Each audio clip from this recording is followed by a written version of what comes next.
Hola, mi nombre es Gloria Álvarez y el objetivo de esta clase que voy a compartir con ustedes es poder reflexionar sobre conceptos de la toxicología ocupacional, que abarca, que comprende y qué leyes la regulan.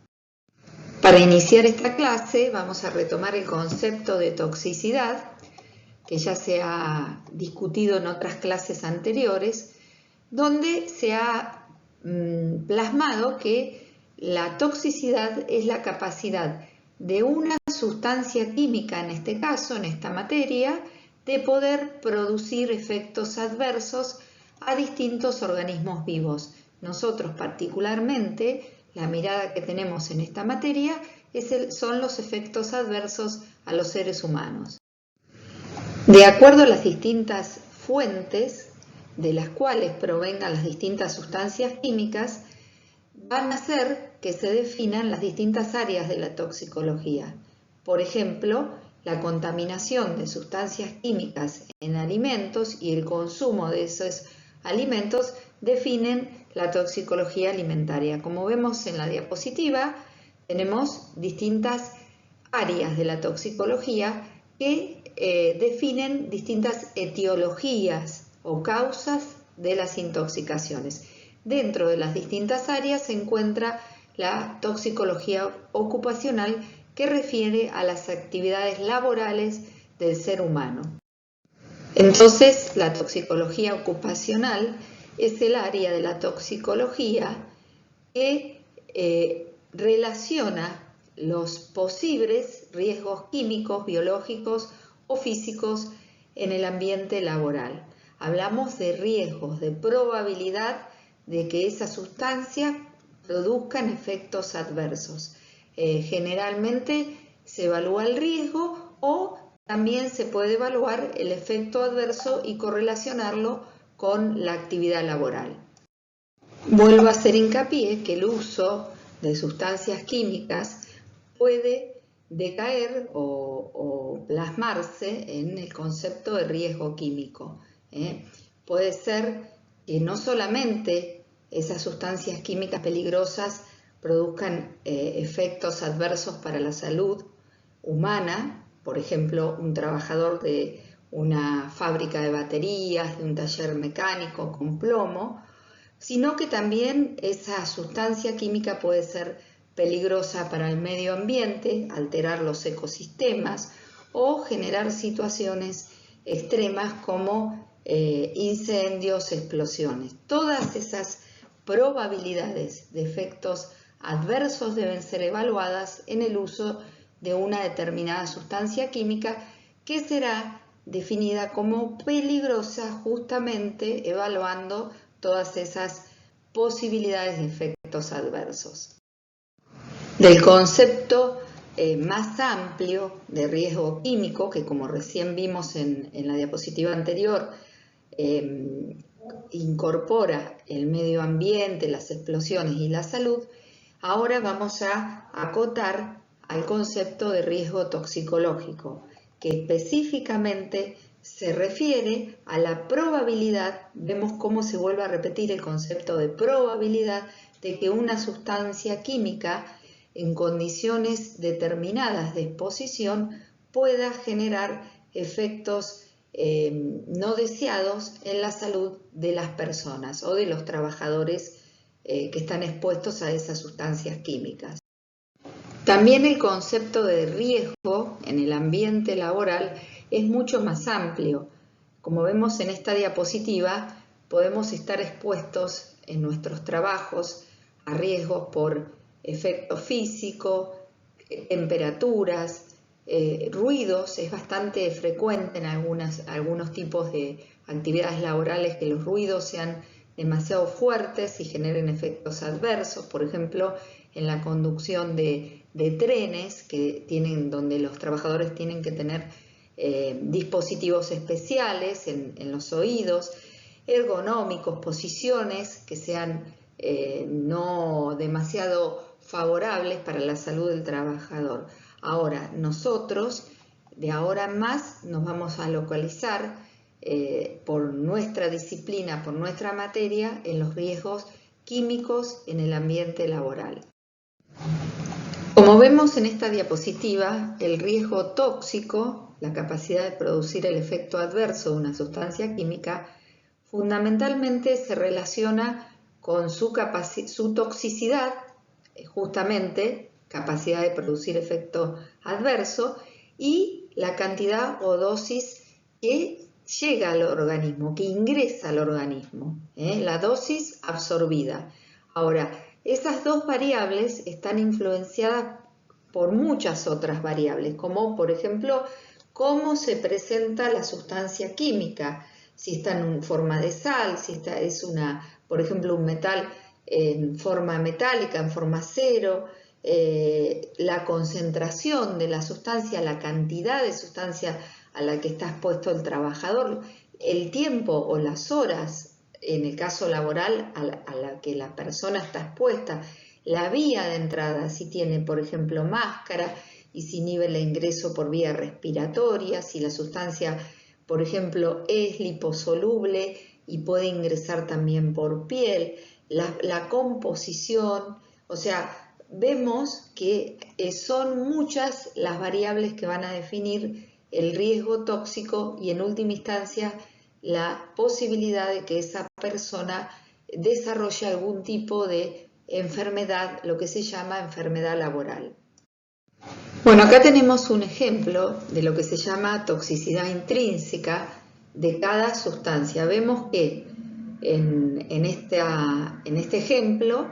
lo que predomina como toxicidad es o efecto adverso es la presencia de cianuro en los distintos compuestos. Pero cada una de estas sales tiene distinto número Cas, distinto número ONU, y por la unión o la formación de distintas sales también varía mucho, por ejemplo, su solubilidad y la posibilidad distinta de ingresar en un trabajador en un organismo vivo. Vemos que el cianuro de sodio tiene mucha solubilidad en agua, el cianuro de potasio en agua y en alcohol más o menos, el cianuro de calcio es mucho menos soluble. Entonces, esa característica o esas distintas características van a definir desde el punto de vista de la DL50, que es digamos, un indicador de toxicidad, de muerte, distinta potencialidad de DL50. Vemos que el cianuro de sodio tiene una DL50 más baja, de 6 miligramos por kilogramo, lo que nos hablaría de mayor capacidad de efecto adverso con respecto, por ejemplo, al cianuro de calcio, que tiene una DL50 de 39 miligramos por kilogramo de peso, y en esa comparación podríamos decir que el cianuro de sodio tendría una toxicidad mayor o la capacidad de producir un efecto agudo, en el caso de una intoxicación aguda, un efecto adverso mayor que el cianuro de calcio. También influye en la potencialidad tóxica de una sustancia química en los ambientes laborales las condiciones de su uso. Recién vimos las formas químicas, la presentación, las características, pero también si el ambiente laboral tiene determinada temperatura, presión, humedad, por ejemplo, hace que algunas sustancias químicas sean, por ejemplo, los solventes, en condiciones de temperatura elevada en el ambiente laboral, se volatilizan más fácilmente y eso favorece el ingreso a los trabajadores por vía respiratoria. El objetivo de la toxicología laboral como disciplina se presenta en esta diapositiva de una manera muy reduccionista, pero es evaluar la exposición de una sustancia química con la incidencia de una enfermedad profesional por efectos adversos de esa sustancia. Y acá vemos un poco más detallados la posibilidad de generar efectos adversos por esa sustancia química a la cual el trabajador está expuesto. Todas las sustancias que tienen acción tóxica tienen un sitio activo donde pueden interactuar o con moléculas blancos directamente o impactar, por ejemplo, en lo que se llama en el entorno celular de un órgano directamente. Cualquiera de los dos mecanismos o formas de actuar que tenga esa sustancia va a generar una disfunción o daño que puede ir desde un daño celular a un daño en un órgano entero. Entonces, generalmente existen mecanismos en el ser humano y en los organismos vivos que intentan reparar ese daño. Cuando el nivel de exposición es bajo y no tan frecuente, de pronto puede haber mecanismos que reparen ese daño. El tema es cuando en un trabajador, si no hay cuidado en las condiciones de trabajo, con buenas prácticas laborales, llega un momento que esa reparación empieza a fallar y la consecuencia va a ser el efecto adverso de la sustancia química y la manifestación de la toxicidad de la misma. El impacto y el efecto de la sustancia química no es tan lineal ni tan directa. O sea, la idea de que exposición a sustancia química, efecto adverso, sino que hay un universo de factores que van a influir en la variabilidad de la acción tóxica de la sustancia química. Uno de los factores es el agente mismo, otro son las características de la persona y otra el ambiente donde se desarrolla la actividad laboral. Con respecto a lo de la gente, los factores del agente químico, algo ya discutimos en nuestras diapositivas, por ejemplo, la forma física, la estructura que tenga la sustancia química, en qué vehículo esté. Por ejemplo, a veces las sustancias químicas están disueltas generalmente en industria farmacéutica, por ejemplo, en solventes orgánicos, lo cual favorece su volatilización y su absorción. La presión de vapor, las impurezas, muchas veces los preparados que se manipulan en algunas industrias tienen impurezas que pueden tener sus propios efectos adversos per se. También el coeficiente de partición, la liposolubilidad de la sustancia, para el ingreso a las células, a los tejidos y a los órganos en el organismo vivo, en este caso el ser humano afectado, la liposolubilidad es un factor que influye en el ingreso de la sustancia química en el organismo. Con respecto a los factores ambientales, un poquito ya los discutimos con anterioridad, la idea de la presión en el medio ambiente, la temperatura en ambientes con altas temperaturas de trabajo y sustancias químicas volátiles se va a favorecer el ingreso por vía respiratoria, la altura de la ubicación de los distintos compuestos con los que se trabaje, la humedad del medio ambiente, o sea, son todos factores ambientales estos que tenemos en la diapositiva que al variar pueden influir a favor o en contra del ingreso de la sustancia adversa en el organismo. Y obviamente, dentro de los factores individuales, acá les presento algunos, son bastante importantes porque, por ejemplo, el sexo puede influir en la absorción, a veces en sustancias liposolubles, el sexo femenino, que tiene más depósito de grasa, puede absorber o directamente acumularse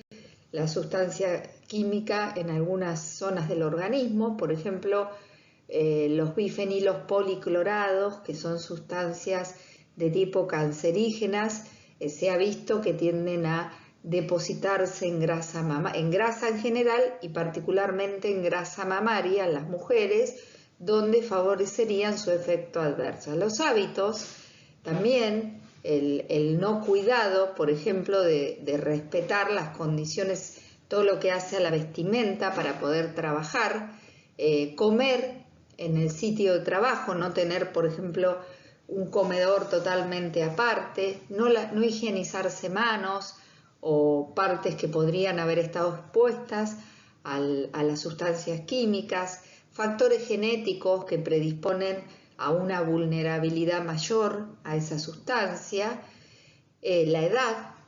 tenemos los grupos vulnerables que en realidad lo que refiere a la toxicología laboral, tanto niños como ancianos en general no deberían estar expuestos a este tipo de sustancias químicas de origen laboral, ¿no? Pero bueno, de pronto existen en algunos lugares trabajo infantil o de adolescentes donde los sistemas metabólicos a veces no están del todo maduros y digamos, la superficie de exposición por la edad es mucho más favorable para absorber la sustancia, el estado de salud de la persona, alguna enfermedad de base que lo haga más vulnerable, y las dietas, la dieta rica en grasas, en proteínas, van a variar la absorción de la sustancia química. Bueno, volvemos a repasar algunos conceptos. Entonces, en la toxicología laboral, el trabajador va a estar expuesto, es el primer paso, a la sustancia química que luego del ingreso va a alcanzar una dosis en el sitio activo con efectos biológicos definidos o generales de acuerdo al tipo de sustancia, que va a tener como consecuencia alteraciones funcionales, fisiológicas, bioquímicas, que pueden generar enfermedad o no, depende cómo se maneje la situación. También es muy importante entre la fase de exposición y la acción del tóxico, su sitio activo donde interactúe, la posibilidad de metabolizar y eliminar la sustancia. Por eso ahí también influye mucho el estado de salud, las características individuales y también el modo de acción de la sustancia, porque hay sustancias químicas que se utilizan en distintas industrias que tienen un efecto, digamos, mucho más, por decirlo de alguna manera, leve, más general que otras, y otras en dosis muy bajas tienen un efecto extremadamente cruento. O sea que eso es un poco, muy simplificadamente en esta diapositiva, el camino de las distintas sustancias y sus consecuencias que son evaluadas en la toxicología laboral. Bueno, y acá tenemos también un resumen de otros conceptos que venimos conversando, donde empieza, digamos, en la exposición laboral, para alcanzar la dosis o un nivel determinado de concentración en el organismo, el trabajador tiene que tener una concentración de la sustancia de exposición a un tiempo de exposición, o sea, tiene que ver esa concentración también y el nivel de dosis con la duración de la exposición y la frecuencia de la exposición. Si la empresa en la primera etapa de exposición fundamentalmente se toman normas de salud laboral, se suministran equipos de protección al personal, si se hacen controles administrativos y técnicos de buenas prácticas de hábitos laborales, bueno, de pronto el trabajador va a seguir estando expuesto obviamente a la sustancia química, pero va a tener una dosis o un nivel totalmente distinto en el organismo que uno que no tenga esas normativas de cuidados. Si después se realiza también lo que se llama la biomonitorización o el biomonitoreo en medios biológicos o en el medio ambiente del nivel de esta sustancia química, bueno, puede ser que eso desencadene en un trabajador sano. Si no, digamos, tiene que mediante un programa controlarse toda la situación, porque puede haber un efecto, lo que se denomina un efecto sanitario adverso. Ese efecto sanitario adverso también puede ser por no control directamente de las condiciones de trabajo o porque mediante supervisión se haya detectado, aún teniendo cuidados, una enfermedad subclínica que puede, digamos, progresar a un efecto adverso mucho más grave o enfermedad definitiva o por lo menos más manifiesta, o a un proceso de reparación de esa situación donde el trabajador puede volver a estar sano. Igual no nos olvidemos que a pesar de todo este camino siempre hay factores modificadores de las concentraciones que puede tener el trabajador de esa sustancia, como por ejemplo que no sea solamente la sustancia química que interesa a la que esté expuesta el trabajador, sino que sea una mezcla de sustancias donde la exposición sea aditiva o sinérgica, que haya susceptibilidades, factores de susceptibilidad genética propios, lo que dijimos recién también, la edad, el sexo, las conductas, los hábitos.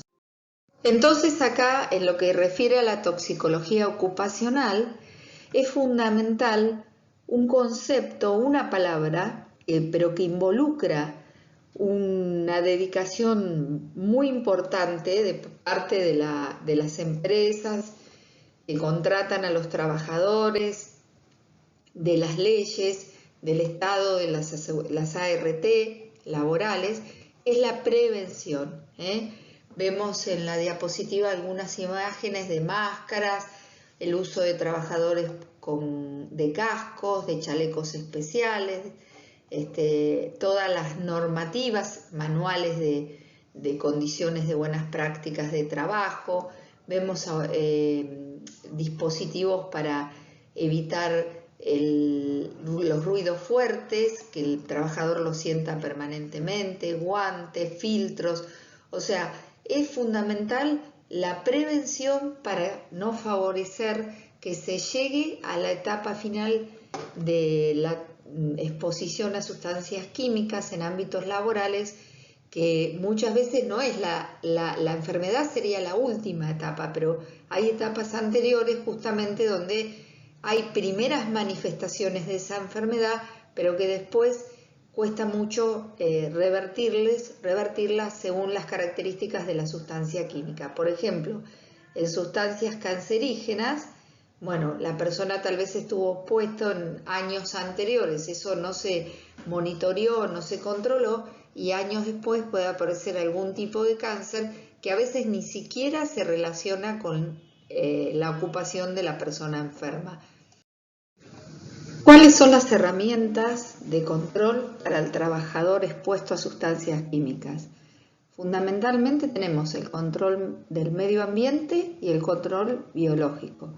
O sea, ver las concentraciones a las cuales en el lugar de trabajo la persona está expuesta, y por otro lado el control biológico, que nos indicaría la concentración que ingresó o interna en el organismo. Todo eso es lo que se denomina el control de la exposición, que debe ser realizado bajo normativas específicas. Y por otro lado, tiene que haber en una fábrica, en un lugar de trabajo, lo que se llama la vigilancia de la salud, que ya es incumbencia incumbencia médica de personal de salud, donde se evalúa la expresión o no de las enfermedades. Por ejemplo, si la persona tiene una alteración respiratoria, algún efecto adverso, por ejemplo, en piel, o sea, todo lo que hace a la evaluación clínica a través de la anamnesis y estudios complementarios, radiografía, electrocardiograma, que hace a la evaluación o la necesidad para ver si la persona tiene algún estado de salud alterado o modificado. El monitoreo ambiental se refiere a la evaluación de la concentración de la sustancia química en el ambiente de trabajo del empleado, y esos valores deben ser contrapuestos con valores que sean recomendados por las normas vigentes que establecen la calidad laboral. En lo que refiere al monitoreo ambiental, es importante para definir qué es lo que se va a evaluar del medio ambiente, el tipo de sustancia y cuál es la vía de exposición que se puede generar en una jornada laboral. Puede ser que esa sustancia tenga alta probabilidad, por ejemplo, por liposolubilidad, de ingresar por vía dérmica. Entonces se pueden utilizar monitores que absorben adecuadamente la sustancia, y con esos monitores pasivos generalmente se infiera en lo que puede ingresar por vía dérmica. También hay otros monitores solamente que miden la concentración en aire para estimar el ingreso por vía respiratoria. Ahí en la diapositiva vemos una foto de un monitor pasivo. Es un sistema chiquito que se coloca, que la persona lo puede llevar con ella en algún bolsillo, para detectar óxido de etileno en algún tipo de, por ejemplo, en farmacia hospitalaria, y para ver la posibilidad de que ingrese por vía dérmica o inhalatoria. Una característica fundamental del monitoreo ambiental es que son métodos sobre todo no invasivos. No es lo mismo tomar una muestra biológica que medir en el ambiente de trabajo, en el aire, la sustancia química. Son en general mucho más económicos que el monitoreo biológico y no tienen interferentes. Y otra virtud es que al evaluar, por ejemplo, la concentración de una sustancia en el aire del ámbito de trabajo, se puede inferir sobre la situación de riesgos de muchas personas, de toda la población laboral de ese lugar. Y se puede corregir, o sea, es mucho más fácil de corregir si hay un nivel muy alto en el medio ambiente de una sustancia química, que en el caso del biomonitoreo, si ya está aumentado, porque ingresó y hubo un tiempo en el que probablemente ejerció su efecto adverso. Es importante, según el equipamiento del cual debe disponer la empresa para hacer un monitoreo ambiental, considerar el estado no solamente en el cual está la sustancia química, sino que adquiere en el ambiente de trabajo. Hoy hablamos de altas temperaturas, de humedad, que pueden cambiar las condiciones químicas de la sustancia que se está evaluando. Entonces, considerar si una sustancia está como gas, como vapor, por ejemplo, si hay sustancias que de pronto uno puede pensar que no son, por ejemplo, metales, que no van a estar en forma de vapor, obviamente, pero las partículas pueden, digamos, difundir en el medio ambiente e ingresar por vía respiratoria. En el muestreo para monitoreo ambiental es importante tener en cuenta el tiempo al que está expuesto la persona, el trabajador, el lugar que él ocupa con respecto a su cercanía o no con la sustancia química, y la altura o la posición donde está ubicada la sustancia química. En el análisis de los resultados también es muy importante ver qué instrumental se va a usar para el monitoreo ambiental, que sea acorde justamente al muestreo, y poder usar equipamiento instrumental que nos permita realizar una interpretación que aporte a la problemática de los resultados. En el monitoreo biológico, en cambio, lo que nosotros tenemos que llegar a evaluar son la concentración interna de la sustancia química y los efectos. En esos dos tópicos influye la característica de la sustancia, cómo se absorbe, cómo se distribuye. Hay sustancias que ingresan y se metabolizan rápidamente, como el cianuro, cómo se elimina, para poder tener en cuenta si tiene sentido el tipo de muestra que yo estoy tomando, y con eso evaluar la concentración interna. En esa concentración interna podemos evaluar también, teniendo en cuenta los parámetros anteriores, si la persona está expuesta, si hay acumulación de la sustancia, y también muchas veces se pueden monitorear no solamente la concentración de la sustancia química en distintas matrices biológicas, que también es muy importante correlacionar la matriz en la cual se va a evaluar la concentración interna con respecto a la sustancia, porque si una sustancia, por ejemplo, es muy liposoluble y se elimina muy poco por orina, si nosotros tomamos una muestra de orina y hacemos la evaluación de la sustancia, no se va a correlacionar con el nivel no solamente de exposición, sino de ingreso y de posible efecto adverso de la sustancia química. Y dentro de los efectos adversos, bueno, poner, digamos, la mira en las alteraciones bioquímicas y fisiológicas. Ahí un poco se introduce la medición de parámetros bioquímicos y también el ingreso de la evaluación médica, donde se pueden hacer, por ejemplo, electromiogramas, capacidad respiratoria, con alteraciones bioquímicas, de pronto, bueno, ver si la sustancia química, por ejemplo,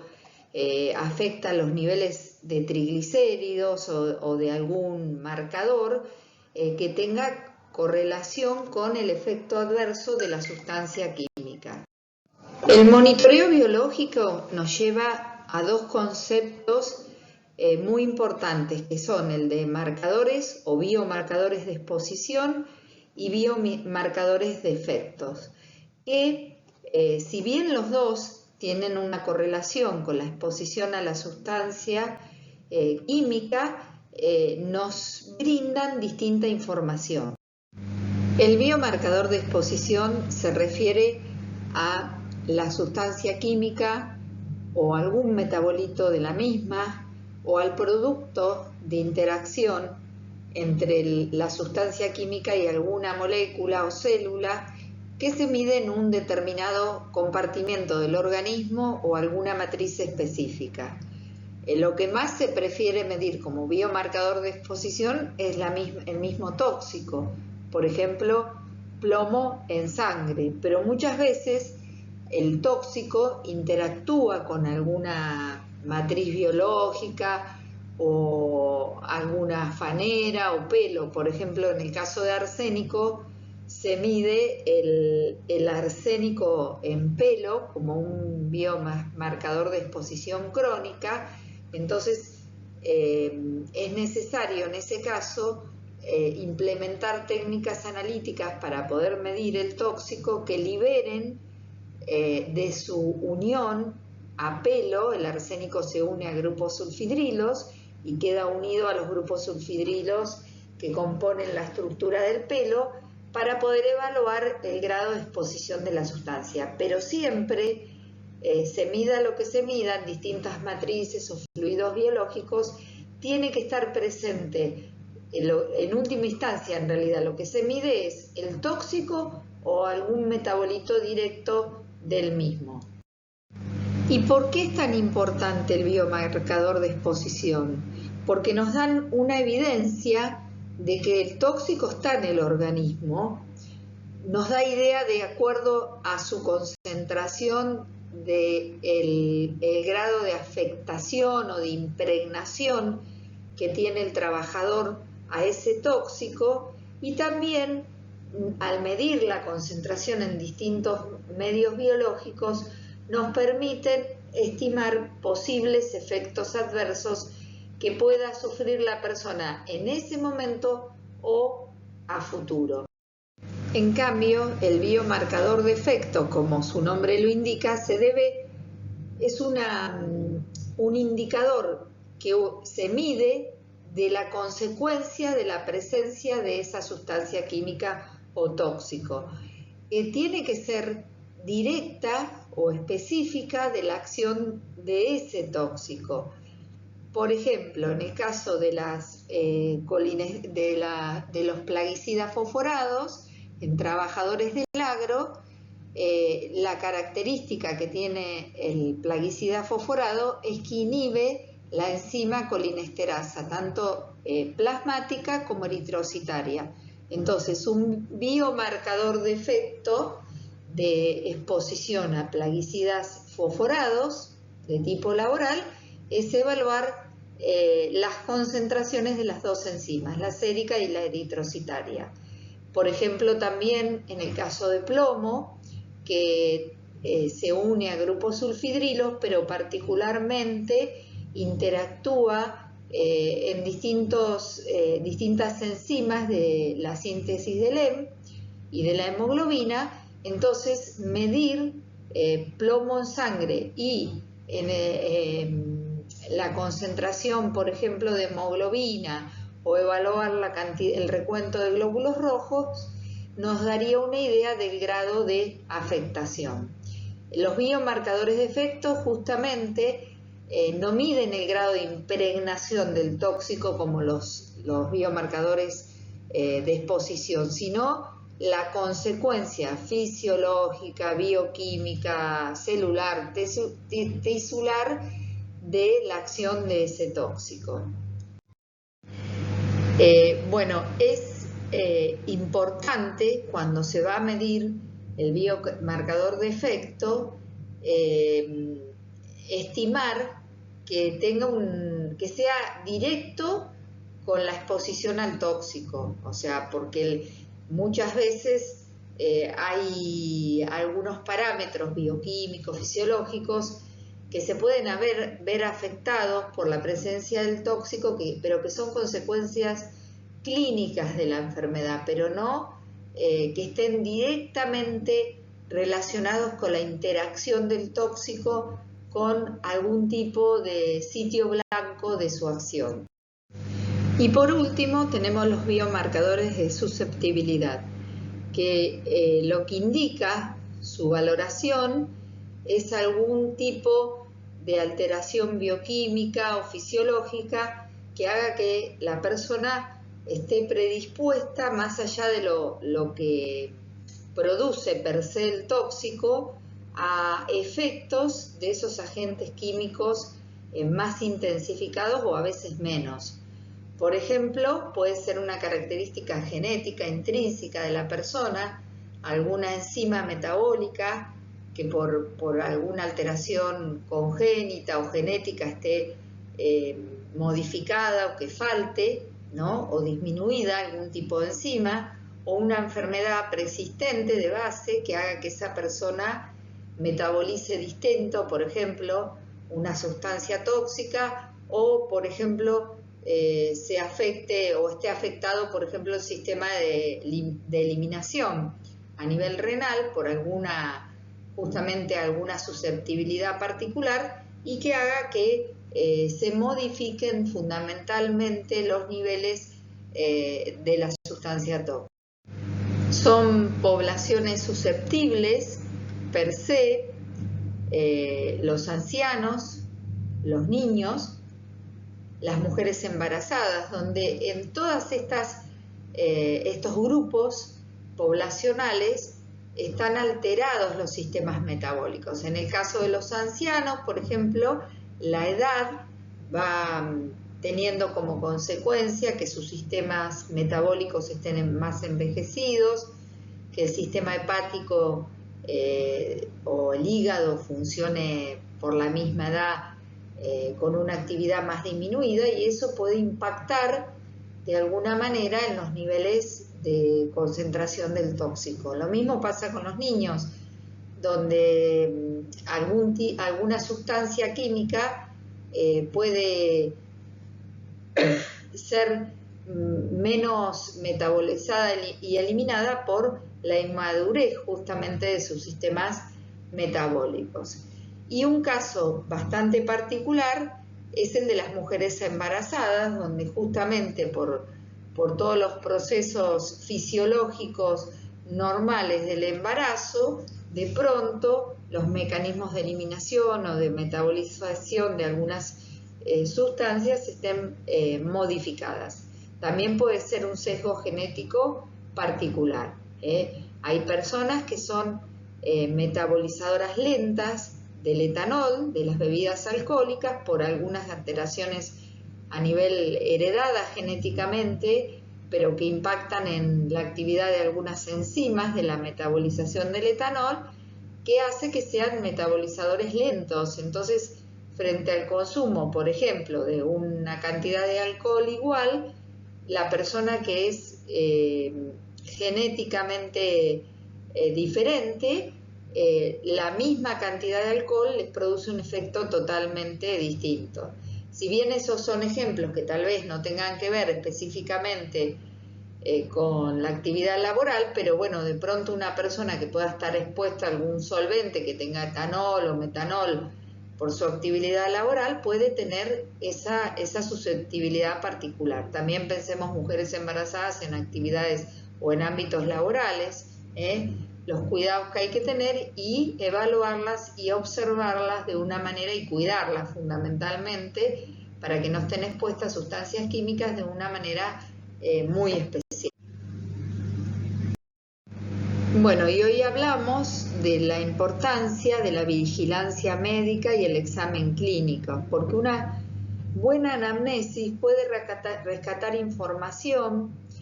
de posibles enfermedades que todavía estén en una etapa precoz por exposición laboral. La historia clínica, la anamnesis rescatan información que muchas veces es imposible de evaluar desde el laboratorio o que no se correlaciona con los niveles de exposición ambiental. Como está el ejemplo de la diapositiva, por ejemplo, en una persona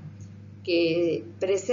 manifiesta en la evaluación médica que tiene siempre dolor de cabeza, bueno, quizás ese dolor o esa cefalea permanente se relacione con exposición a alguna sustancia tóxica, por ejemplo, solventes o monóxido de carbono. Y bueno, hay una frase que dice que la clínica es soberana y en este caso nunca tan bien aplicada, ¿no? Porque de pronto una placa puede torácica manifestar enfermedades precoces donde todavía en la evaluación de biomarcadores de exposición o efecto todavía no se llega a detectar el posible estado de alteración que después se manifieste con una situación de enfermedad. Es fundamental en el control de todo lo que hace al entorno laboral del ser humano la interpretación de los resultados, o sea, que midamos una concentración de una sustancia en el aire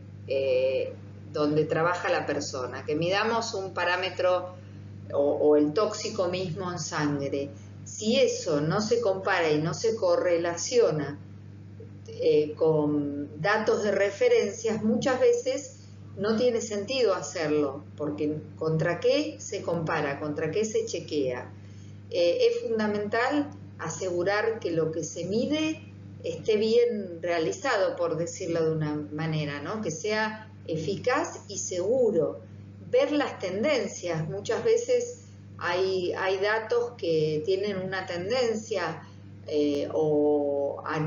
biomonitoreo, por ejemplo, de exposición al aumento o una consecuencia fisiológica, bioquímica, a alterarse más en el tiempo o al revés, por medidas que se toman preventivas o de hábitos de trabajo van a disminuir esos valores. En ese caso, bueno, la consecuencia sería favorable. Por eso es necesario llevar, no solamente realizar las medidas, sino llevar un control histórico. de la empresa y de los trabajadores de la empresa, comparar y correlacionar esos datos con valores de referencia. Entonces, ¿con qué realizamos la correlación de los valores o de los resultados obtenidos? Supongamos medimos biomarcador de exposición, concentración en el aire, algún biomarcador de efecto. Bueno, tenemos que chequearlos con límites de referencia que tengan valor legal o obtenidos por consenso. O sea, muchas veces hay valores recomendados obtenidos por consensos de trabajo científico que no son valores de referencia que tienen implicancia legal directa, o sea, no son valores estrictos, sino sugeridos de, digamos, situación ideal para la buena práctica laboral. Muchas veces los valores límites están establecidos, como recién dije, por grupos o consensos de investigadores que no establecen esos valores como rígidos, sino como recomendaciones para poder comparar, correlacionar los resultados que se obtienen en el lugar de trabajo y en caso de que esos valores sean recomendados, sean superados o estén muy cerca del valor límite, llevar a cargo un control más exhaustivo o tomar medidas que mejoren la calidad del trabajo. Uno de esos valores es el valor límite de umbral o TLB, que se refiere a concentraciones medias de sustancias químicas en el ambiente o en el aire, a los cuales los trabajadores pueden estar expuestos, o sea, hasta ese valor límite, toda su vida laboral, durante toda su jornada y su semana laboral, sin que se produzcan efectos adversos para la salud. Existen distintos tipos de TLBs de acuerdo al tipo de sustancia química y a lo que se mida. Por ejemplo, tenemos el TLB-TWA, la concentración media ponderada, que es una concentración a la cual los trabajadores pueden estar expuestos durante 8 horas diarias, que es lo que se considera la jornada habitual de trabajo, o 40 horas semanales, o sea, considerando una semana de 5 días laborales, todos los días, sin que se produzcan efectos adversos para la salud. Esta concentración media es la que más se utiliza en general en distintos tipos de industrias y se expresa en partes por millón o miligramos por metro cúbico del aire del ambiente laboral. El otro tipo de TLB es la concentración, digamos, de tiempo corto de exposición, a la cual los trabajadores justamente pueden estar expuestos durante periodos cortos de tiempo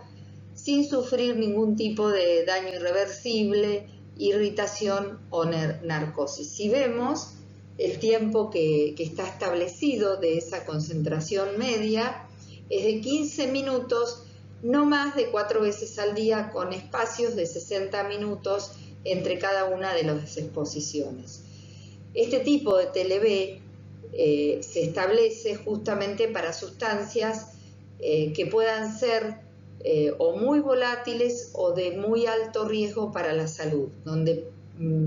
periodos cortos justamente de exposición puedan poner en riesgo la salud del trabajador.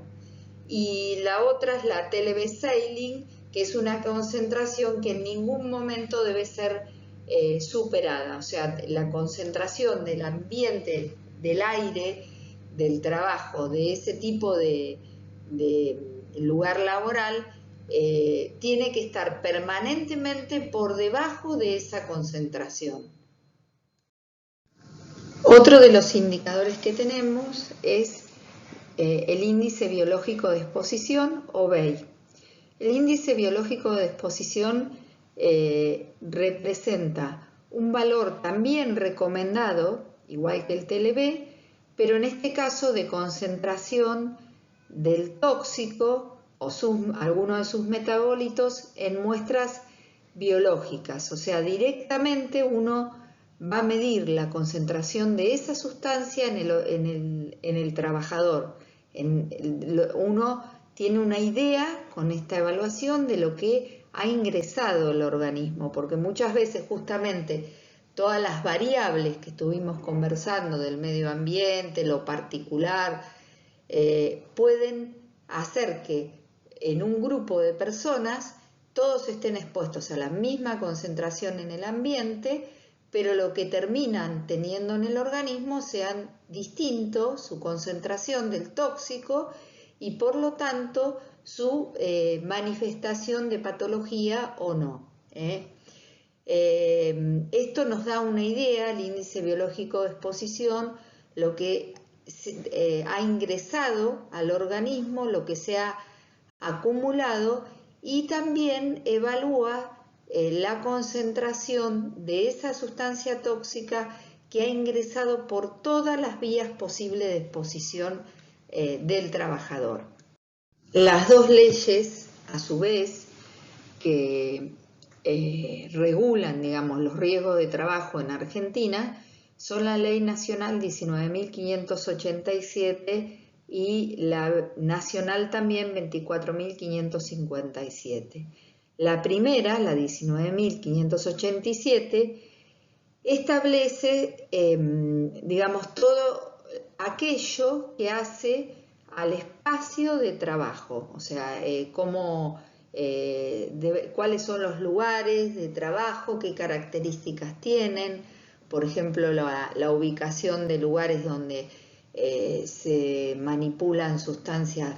por decir un ejemplo, volátiles, donde tienen que estar los comedores, los lugares donde se cambia el personal, donde tiene que dejarse la ropa, que el empleado por supuesto no debería retirarse de estos lugares de trabajo con su ropa puesta, las condiciones de, por ejemplo, si es necesario de contaminación de la ropa de trabajo, cómo están los sitios o cuáles son los sitios de ventilación del ambiente de trabajo, o sea, todo lo que hace al entorno, al establecimiento del trabajador. En cambio, la 24.557 lo que hace es proponer un marco teórico para prevenir accidentes y enfermedades profesionales. Y también propone, o sea, tiene que ver con los cuidados más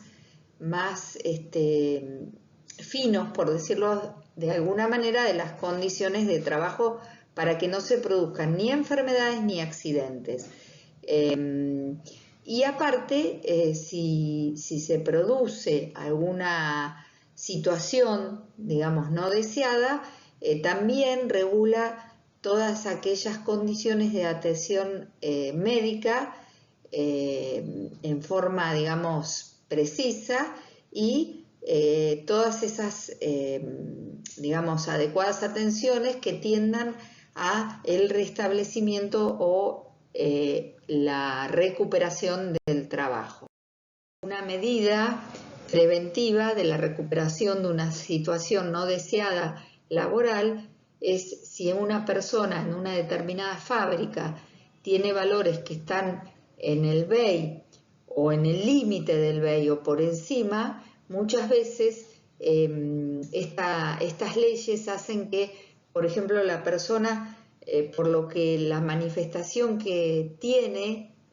clínica, no haga falta que se la retire del lugar de trabajo o que esa persona reciba un tratamiento específico, pero de pronto, por ejemplo, se puede recomendar que se rote el lugar de trabajo, que esos son decisiones que en muchas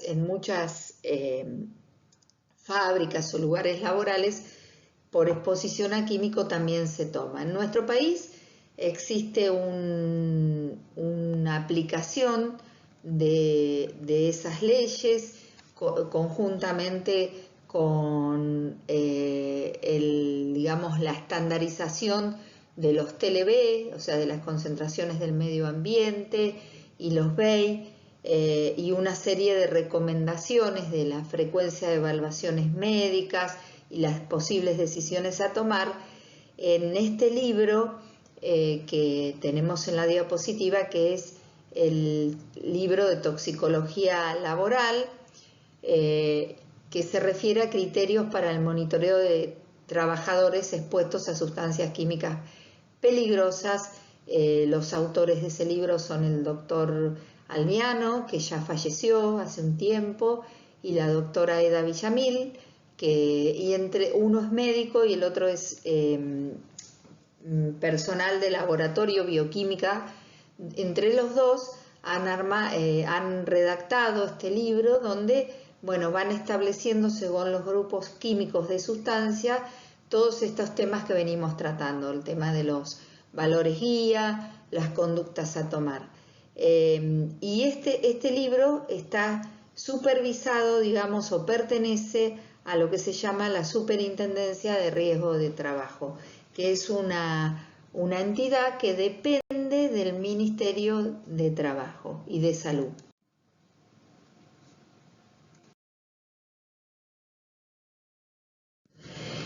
Aparte de las leyes laborales que ya mencionamos antes, existen una serie de organismos internacionales como los que tenemos acá, la OMS, la Organización Internacional del Trabajo, la Conferencia Americana de higienistas industriales de gobierno, la OSHA, y la NIOSH, que es el Instituto de Riesgos Laborales también, los cuales también tienen en su composición redacción de recomendaciones y valores de referencia para los ambientes laborales, tanto desde el punto de vista de los TLB como de los BEI, y cada uno a su vez tiene algunas recomendaciones particulares y criterios. Toda esa información o estos organismos establecen valores recomendados, legales, algunos, otros son recomendados nada más, y muchos de esos valores han sido tomados en el libro, digamos, de toxicología laboral de la Superintendencia de Riesgo de Trabajo, que regula las buenas prácticas laborales y el cuidado del personal de trabajo en nuestro país, el libro de Albiano y la doctora Villamil. Y cerrando el tema de toxicología laboral, vemos acá dos casos a modo de ejemplo sobre intoxicaciones en el medio laboral. En el primer caso se refiere a un varón de 52 años que, si vemos la clínica, es bastante inespecífica. Padece mareo, cefalea, malestar general y pérdida progresiva de fuerza en las extremidades superiores y cambios de conducta, también en el sueño. Esa persona hace un tiempo viene siendo tratada sobre todo por dolor de cabeza, por migrañas, y después de acudir varias veces a su centro de salud, inicia un periodo de retiro de su lugar de trabajo y en esa situación mejora. Entonces comienza a relacionar el servicio, los médicos, su condición de salud con su actividad laboral. Hace 20 años que esta persona trabaja en una fábrica de calzados donde se utilizan pegamentos que tienen distintos tipos de solventes para fabricar ese calzado. En los datos de exploración se observa una polineuropatía mixta bilateral con afectación nerviosa compatible con neurotoxicidad crónica. La persona está sometida o expuesta sobre todo a N-hexano, que es un solvente neurotóxico, y a otros isómeros de este solvente. Importante destacar que las condiciones de trabajo de la persona no son las ideales porque no dispone, por ejemplo, el lugar donde la persona trabaja de sistemas de ventilación o de aspiración óptimos para eliminar estos solventes, y tampoco el trabajador dispone de prendas de protección adecuadas. Entonces, el tema es que esta persona ya tenía una afectación neurológica instalada, la cual es revertible, pero sí se le da un retiro laboral, y también se logra desde la toxicología laboral trabajar sobre correcciones en lo que refiere a las condiciones laborales de otro grupo de trabajadores que también están expuestos a estos solventes, y por haber estado expuestos mucho menos tiempo todavía no habían desarrollado estas patologías. Se destaca decir que, habiendo observado de parte del empleador buenas condiciones de trabajo, se podría haber prevenido esta situación de enfermedad, y también habiendo hecho controles laborales periódicos de metabolitos en orina, o sea, los biomarcadores tanto que hoy comentamos de exposición como biomarcadores de efecto. En el caso 2 tenemos también algo parecido, o sea, una persona que sobre todo tiene un cuadro que con distintas aristas, después de haber trabajado 3 o 4 meses en un lugar donde se ensamblaba distintas partes con pegamentos también y disolventes de tapicería en vehículos, y donde esta persona trabajaba también, como vemos a la derecha, la composición del adhesivo que utiliza con hexano, con acetona, con tolueno, que también es neurotóxico, con sileno, con etilbenceno. El cuadro clínico de esta persona, cuando los médicos lo evalúan, es relacionado con un trastorno psicótico sin especificar, no es la neuropatía del paciente anterior. Pero el psiquiatra sí tiene la sospecha de la relación de su patología con un proceso laboral. Acá podemos destacar cómo la tríada de la anamnesis, un buen interrogatorio, una evaluación clínica de parte del médico acorde, y la evaluación del laboratorio o de los estudios complementarios permiten arribar al diagnóstico. Y en este caso, en el caso 2, lo que se hace es una evaluación de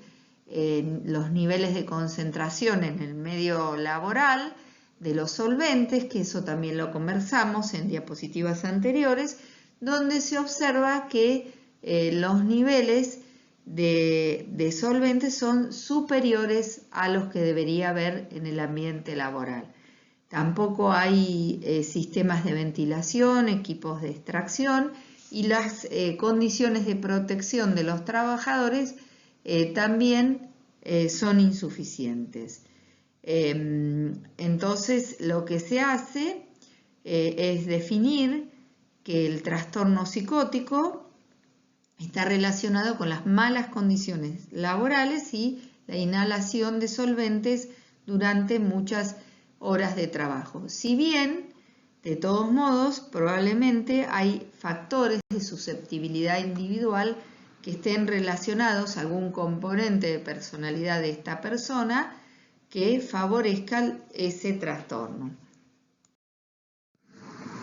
Y para cerrar, después de haber visto esos dos casos como ejemplo, donde vemos que hay condiciones tanto de la empresa como del trabajador muchas veces que no logran tener un equilibrio, podemos decir que antes que la evaluación de la enfermedad, lo óptimo es la prevención laboral. Y la prevención laboral es un delicado equilibrio entre el trabajo de la empresa, del trabajador y ellos dos atravesados por el control del Estado. El Estado con las leyes, en el caso de nuestro país, las aseguradoras de riesgos de trabajo, la empresa que tiene que proveer medidas técnicas de higiene y seguridad, elementos de protección, desarrollar manuales de procedimientos y de educación de los trabajadores, indumentaria adecuada, y el trabajador que tiene que cumplir con las normas. Muchas veces pasa que los trabajadores, por desarrollar tareas de varios años en un tipo de trabajo específico, se confían y de pronto la empresa también cumple con las buenas prácticas, provee protección, pero el trabajador no las utiliza. Se debe llevar a cabo también lo que se denomina buenas prácticas de salud laboral por parte del trabajador, controlar su higiene personal luego de salir del trabajo, lavado de manos, no comer en el lugar de trabajo. Todo esto en conjunto, como empezamos mencionando en la diapositiva, va a llevar a la prevención laboral, el cuidado de la salud del trabajador y que no sea necesario aplicar otro tipo de normativas legales en contra de la empresa por parte del Estado o las entidades organizadas laborales. Bueno, con esto terminamos esta clase y espero que les haya sido útil. Bueno, y llegamos al final de la clase. Espero, que les haya interesado un poco la información que se compartió y les dejo esta reflexión de Bernardino Ramazzini, que es el padre, podríamos decir, de la toxicología laboral, un médico que a través de esta frase incorpora la importancia de la consideración de la actividad laboral de una persona en situación de enfermedad. Entonces, no tengo más que agregarles, les agradezco su tiempo, su atención y cualquier duda, mi mail está al principio de la clase, estoy todo el día, tengo dedicación full time en la cátedra, pueden acercarse y consultar la duda que tengan. Mucha suerte.